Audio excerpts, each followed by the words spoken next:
हे मेरी लाडली जू, मेरी ये आस पूरी कर दो कि जागृत में, स्वप्न में, सुषुप्त में एकमात्र केवल आपका ही आश्रय, आपका ही चिंतन है। अब यहां कई बार एकांतिक हृदय की बात आप सबसे कही कि भगवत प्राप्ति आश्रय से होती है। बोलो सुषुप्ति में क्या होता है? सुषुप्ति में क्या होता है? एकमात्र आश्रय होता है। मूर्छा में क्या होता है?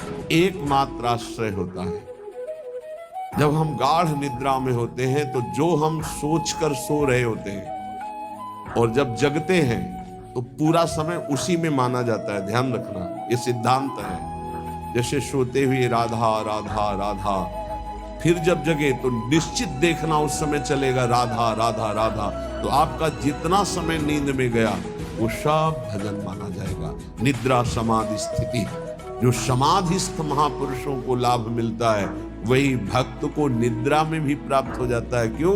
वो अपने इष्ट में सोता है, इष्ट में जगता है, इष्ट में विचरता है, इष्ट में व्यवहार करता है। एक बार सकृदप कहते हैं, हाय उसने अपने जीवन को व्यर्थ नष्ट कर दिया जिसने एक बार भी वृंदावन का दर्शन नहीं किया। और यदि एक बार वृंदावन का दर्शन कर लिया जीवन में एक बार, वो कभी नरक नहीं जाएगा, उसकी कभी दुर्गति नहीं हो सकती। कितना बढ़िया लाभ है। भगवान के एक वचन है, अपनो परण विसार भगत को पूरो परण निभाऊं। संतों की वाणी पर दृढ़ विश्वास कर लो। भगवान अपनी बात झूठी कर सकते, संतों की नहीं। जब भीष्म जी ने भगवान को देखा, दासी रूप से द्रौपदी को लेकर हमारे पास आए और हमें छल से आशीर्वाद दिलवा दिया, सौभाग्यवती भव। तब कहा, ठीक है, मुझे पता चल गया है कि मेरे प्रण का तो खंडन होगा ही, क्योंकि आप हो। आपने जब मैंने प्रण लिया पांचों पांडवों को जीवित रहा तो मारूंगा, तो आपने सौभाग्यवती का आशीर्वाद दिलवा दिया। तो आज मैं गंगा पुत्र भीष्म आपके बल से प्रण लेता हूं कि आपने जो प्रण किया था कि महाभारत युद्ध में अस्त्र नहीं कहूंगा, तो मैं गंगा का पुत्र भीष्म नहीं कहलाऊंगा यदि कल तो आपसे अस्त्र ग्रहण न करवा दूं। भगवान ने कहा, आपके लिए पर अपना प्रण तोड़ना है, मेरे लिए कोई खास बात। अपनो परण विसार भगत को पूर्व परण निभाओ। ये महान रसिक महापुरुष कह रहे हैं, वृंदावन में आकर के यदि जय जय श्री राधे बोले या राधा कृष्ण नाम उच्चारण किया, भक्ति भाव से भरकर वृंदावन में एक बार प्रणाम कर लिया, एक बार लौट गए, तो ध्रुव महा, ध्रुव माने सत्य, आहा परम सत्य बात है, माम नो उपेक्षास। हे वृंदावन, आप कभी उसकी उपेक्षा नहीं करेंगे, अर्थात उसको निश्चित आप अपने में बुला लेंगे। एक बार वृंदावन आ गया, एक बार यहां आकर जय जय श्री राधे बोला। यार बोल देते हैं एक बार, जय जय श्री राधे श्याम। बोले सकृदपि यदि राधा कृष्ण नामाभ्यास, एक बार प्रिया प्रीतम की जय जय बोल दिया, एक बार वृंदावन आ गया, एक बार प्रणाम करके वृंदावन भूमि में लौट गया, तो ध्रुव महा परम सत्य, वो नरक नहीं जाएगा, उसको भगवत प्राप्ति होगी। आप सोच सकते हैं भगवत प्राप्ति कैसे हो सकती है? पूरा रजिस्टर पाप लिखा हुआ है। एक बार वृंदावन आया, एक बार प्रणाम किया, एक बार राधा बोला, एक बार बिहारी जी के दर्शन किया, इसका क्या फल होगा?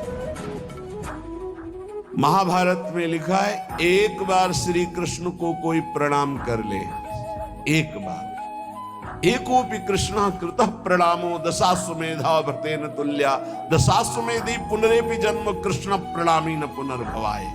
एक बार कृष्ण को प्रणाम करने वाले का पुनर्जन्म नहीं होता। ये भीष्म जी के स्तव में लगा। अब आप विचार करके देखो, जहां प्रिया प्रीतम विराजमान इस भूमि में लौट गया, रसिकों की चरण रज, प्रिया प्रीतम की चरण रज, एक बार बिहारी बिहारी जी को प्रणाम कर, एक बार उनकी जय जयकार कर दी, वो नरक नहीं जा सकता। एक बार तो इच्छा कर लो ऐसे वृंदावन में आने की, जहां एक बार आने का, एक बार दर्शन का, एक बार जय जयकार का, एक बार प्रणाम का। ये भगवत प्राप्ति तुम बहुत दुर्लभ समझते हो, सबसे सरल है भगवत प्राप्ति, सबसे सरल। तो बोले बहुत बड़ी बड़ी तपस्याएं, बहुत कष्ट सहा जा रहा है और आप कह रहे हैं बहुत सरल है। तुम्हें बाहरी दिखाई दे रहा कष्ट है, जो तप करता है उसे बड़ा सुख मिलता है। जो वैराग्यवान है उसको भोगी जन कष्ट देखते, लेकिन वैराग्यवान भोगी जनों को कष्ट में देख रहा है, कितने कष्ट में जल रहे हैं। तुम्हें वैराग्यवान कष्ट युक्त लग रहा है कि दिगंबर है या एक लंगूटी लगाए है, भूखा प्यासा है, उसको जो परमानंद है वो ब्रह्मा को भी नहीं है। वैराग्यवान को, फिर बोधवान को, फिर प्रेमी को तो बात ही क्या है। बड़े बड़े महापुरुष जो बोल रहे हैं उसे सुनो। जितने भी संबंधी हैं, जितने भी भोग पदार्थ है, जितना भी ऐश्वर्य है, ये परमार्थ को विध्वंस करने वाला है। धिक्कार है यदि आप अपने परमार्थ के नाश करने वाली क्रिया करते हो, परमार्थ के नाश करने वाली बातें देखते हो, सुनते हो, बोलते हो। तुम महापुरुषों की बातें सुनकर भी उनके आज्ञा में क्यों नहीं चलते हो? क्या आज्ञा? और एक बार वृंदावन में आ जाओगे तो तुम्हारे जीवन का परिवर्तन हो जाएगा। पर धिक्कार है, ये सब बातें सुनकर भी भगवत प्राप्ति की इच्छा नहीं जागृत होती। मुझे मोहित कर रहा है वृंदावन। कितने सुंदर सुंदर वृक्षों में कैसी लताएं लिपटी हुई, सुंदर रंग बिरंगे फूल और इतने सुगंधित दिव्य दिव्य अनेक विचित्र लताएं, वृक्षों का आलिंगन किए हुए दिव्य दिव्य पुष्पों के गुच्छे। भावना करो, ऐसी सौरभ भंवरे मतवाले होकर के गुंजार कर रहे, रसीले फल लगे हुए हैं और दिव्य दिव्य अनेक मोरों के झुंड उन वृक्षों के नीचे नृत्य कर रहे हैं और शाखाओं पे बैठी हुई कोकिला गान कर रही है। सुख शाखा जो सुख आदि है पक्षी, वो आनंद उन्मत्त होकर के गान कर रहे, मानो राग रागिनियां मूर्तिमान बैठी हो।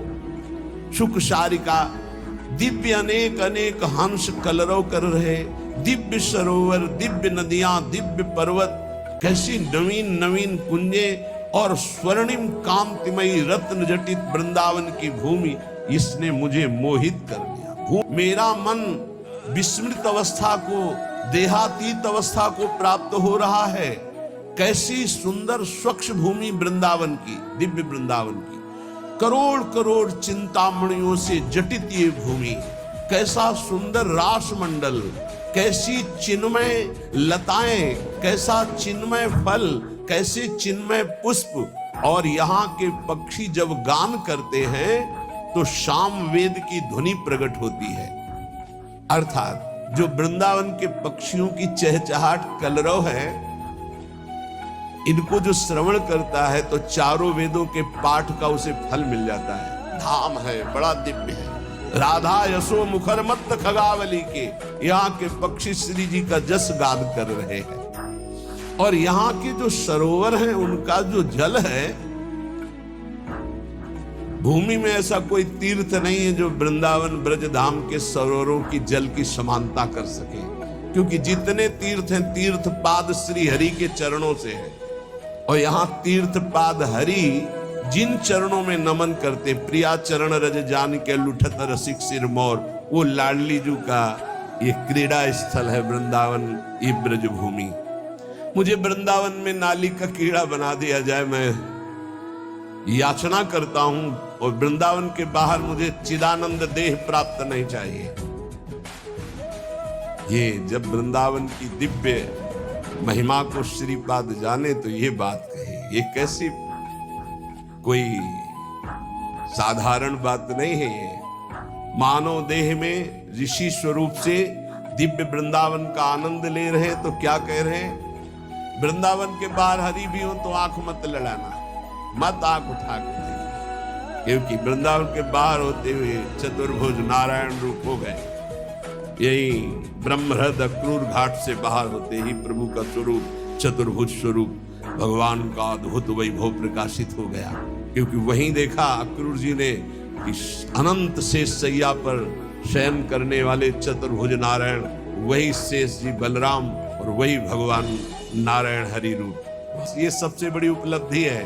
वृंदावन की रज शरीर में लगी हो और प्राण छूट रहे हो राधा राधा राधा, तो वो बात बनेगी जो बड़े बड़े योग साधना से नहीं बनती। इसीलिए कह रहे आंख उठा के बाहर मत देखो, धैर्य पूर्वक समय काट लो, इसी रज में प्राण त्याग दो।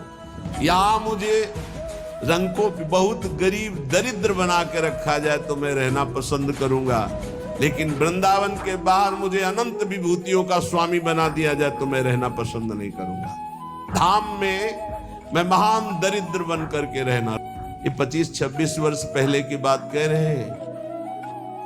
यहां हार्न नहीं बजा सकते थे आप, स्कूटी का या कार का हार्न नहीं बजा सकते।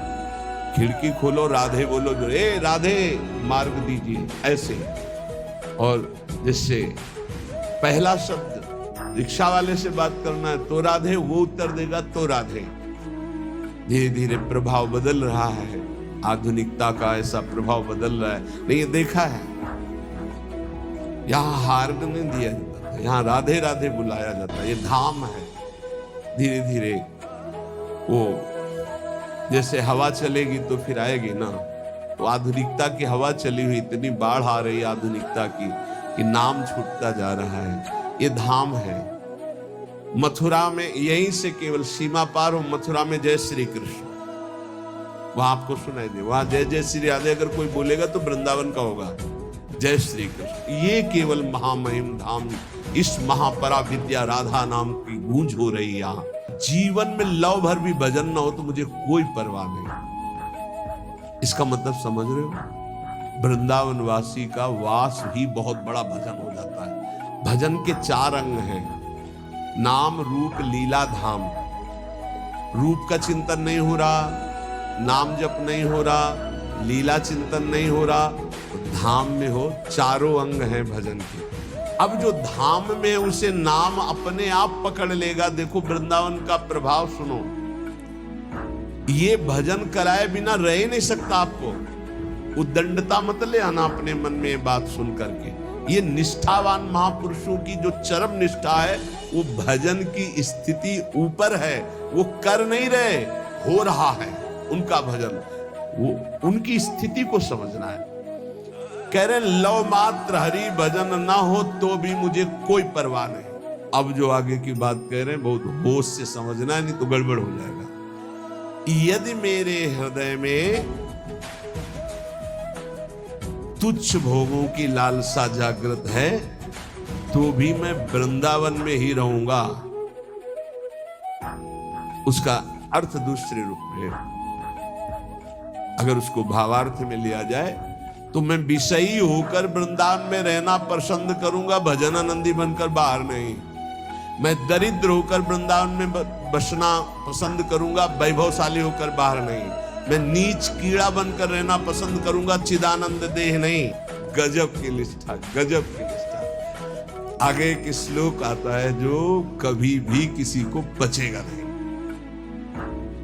बहुत विचित्र कोटि निष्ठा वही होती जो विचित्र कोटि की होती है। श्री कृष्ण के प्रेम में उन्मत्त होकर मैं बाहर रहना नहीं चाहता, लेकिन वृंदावन में घोर विषयी बन करके भी मैं रहना चाहता हूं। और ऐसे महापुरुष है जो ब्रह्म बोध संपन्न है, जो भगवत प्रेम को प्राप्त महापुरुष है। ये भला ऐसा, ये कुछ है वृंदावन की ऐसी महामहिमा जिसमें श्रीपाद लुब्धायमान है, ध्रुवदास जी, श्री वृंदावन दास जी, हरिवंश महाप्रभु। प्रथम यथामति प्रणवो श्री वृंदावन तिरम्य श्री राधिका कृपा बिलु, क्योंकि इसमें मेरी प्यारी जी विराजमान। वृंदावन सर्व महताम अपहाय दूरात वृंदाटवी मनुसर प्रणयन चेता सत्तारणी कृत सुभाव सुधार सौघम राधा विधान में दिव्य निधान। ये हम नहीं करेंगे भजन, अब हमारी श्री जी है ना। जिस दिन हमारी श्री जी ने देखा मेरे महल में पड़ा हुआ ये विषयी पुरुष है, उसी दिन ऐसा महाप्रेमी बना देंगी। बिल्कुल यहाँ फिरे स्वार्थ आपने भजन गहे फिरे बाह। और देश के बसत ही अधिक भजन हो, यही सम तो पूजत नहीं वृंदावन रहे सोए। कैसे कोई वृंदावन की महिमा को पार पा सकता है? और देश के बसत ही घटत भजन की बात, वृंदावन में स्वार्थ हो उलट भजन हो जा। बड़े भाग्यशाली जिनको ये महिमा सुनने को मिली और अपने हृदय में धारण किया। महापुरुषों की बातें। पहला जो नाम जप ना करके केवल स्वार्थ के कार्यों में रत रहता है, कुछ भी कर ले विपत्ति भोगनी पड़ेगी। दूसरा, जो अपने शरीर को ये अंदर बैठे हुए शैतानों के हवाले समर्पित कर देता है, उनकी गुलामी स्वीकार कर लेता है, काम क्रोध लोभ मोह मद मत्सर इनको शासन में नहीं लेता, उसको जीवन भर विपत्ति भोगनी पड़ेगी, शारीरिक मानसिक लौकिक पारलौकिक। तीसरा, जो मृत्यु की तैयारी नहीं करता उसे विपत्ति ही विपत्ति भोगनी पड़ेगी। मृत्यु की तैयारी कई बार चर्चा हो चुकी है। मृत्यु की तैयारी, यहां जीने की आशा में सब लगे हुए हैं, लेकिन मृत्यु की तैयारी कौन कर रहा है? वही जो गुरु कृपा पात्र है, वो मृत्यु की तैयारी कर रहा है। ये सब बैंक बैलेंस की तैयारी कर रहे हैं, सब नाना प्रकार के भोग इकट्ठे करने की तैयारी कर रहे हैं। तुम्हारे बाप बाबा तुम्हें इतना कमा के नहीं देंगे कि तुम बैठे बैठे खाओ, तो तुम कमा के जब इतना जाओगे ना, तो ये बैठे बैठे इतना उपद्रव करेंगे कि जेल जाएंगे, नरक वाले काम करेंगे। नहीं, ये सुधरेंगे। ये सुधरेंगे तब जब इनको ठोकरें लगेंगी और स्वयं में ये तैयार होंगे, तब ये लोक परलोक संभाल लेंगे। ये भोग सामग्री से सुधरने वाले नहीं। अगर आप सोचते हो अपने परिवार को मैं इतना भोग सामग्री इकट्ठा कर दूंगा सुखी हो जाएंगे, तो अपने परिवार की दुर्गति का स्थान बना करके जा रहे हो। परिवार को सतमार्ग धर्म युक्त बनाकर जाओ तो सुखी रहेंगे। अधर्म से कमाए हुए धन से परिवार को सुखी करने की चेष्टा करने वाला हर समय विपत्ति में ही फंसा रहेगा समय आने का। मृत्यु की तैयारी न करने वाला विपत्ति में फंसता है। चौथा है, जो दूसरे के रिझाने में पूरा जीवन बर्बाद कर देता है। दूसरे के रिझाने, ईश्वर से विमुख होकर दूसरों को संतुष्ट करने में पूरा जीवन व्यतीत कर देता है, उसको विपत्ति भोगनी पड़ती है। पांचवा, जो सतोगुणी भोजन, सतोगुणी वार्ता, सतोगुणी कार्यों को छोड़कर राजसिक और तामसिक भोजन करता है, राजसिक तामसिक क्रियाएं और वार्ता करता है, उसे विपत्ति भोगनी पड़ती है। छठवां, जानते हुए अपने दोषों का समर्थन करता है और दूसरे को निंदास्पद शब्दों से संबोधन करता है। बड़ा विचित्र समय आ गया है। कल एकांतिक में कह रहे थे कि हजारों लोग जिस बात को आप मना करते हैं उसका सपोर्ट कर रहे हैं, तो फिर हम उसी बात को मानेंगे जिसे हजारों लोग, तो हजारों लोग गलत करें तो गलत को गलत नहीं बोलोगे, सपोर्ट करने लगोगे। हजारों गलती कर रहे हैं तो तुम उसी गलती को सपोर्ट करोगे। हजारों शराब पी रहे हैं तो तुम शराब को सही मानोगे। हजारों मांस खा रहे हैं तो तुम आप उसको सही का निशान दे दोगे। हजारों व्यभिचार कर रहे हैं तो तुम सही का निशान दे दोगे। तुम्हारी बुद्धि भ्रष्ट हो गई। धर्म शास्त्रों के विरुद्ध आचरण करने वाले चाहे करोड़ों हो जाएं तो भी उसका विरोध होता रहेगा।